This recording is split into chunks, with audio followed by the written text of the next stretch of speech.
Ay,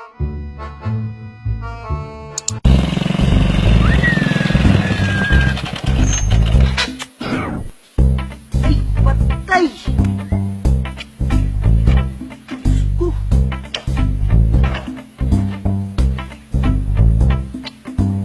Problema ng motor na to.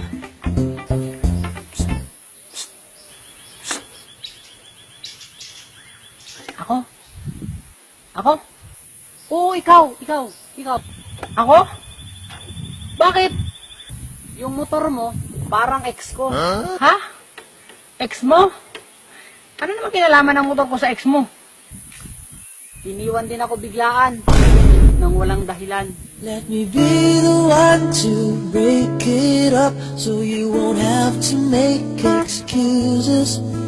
We don't need to find a setup where someone wins and someone loses. Kuya, problemado na nga ako sa motor ko. Uhugot ka pa. Ikaw kuya, may alam mo ka ba dito na paayusan ng motor?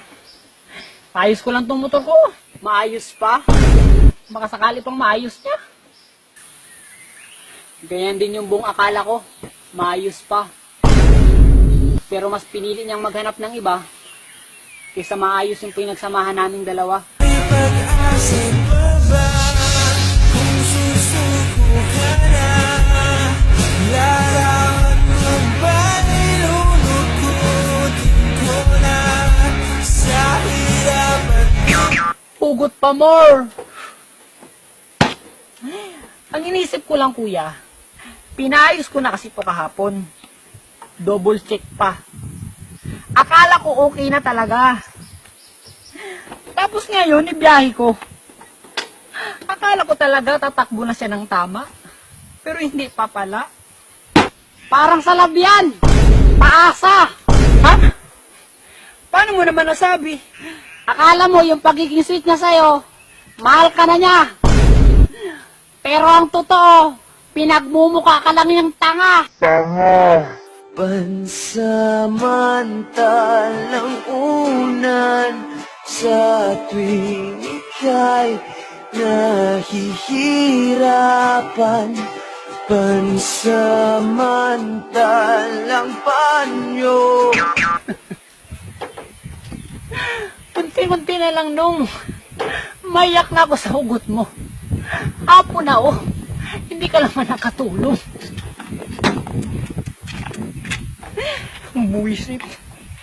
Tulak ko na lang atong motor. Itulak? Ano naman yan?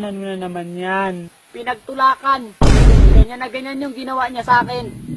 Sa harap ng maraming tao. Sabi niya, pagod na daw siya.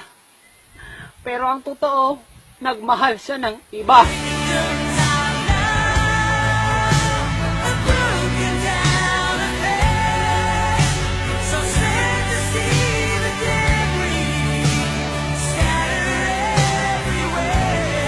Buiset!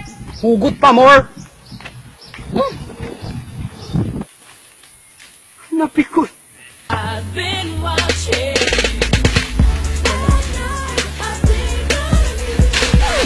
X gon' give it to you.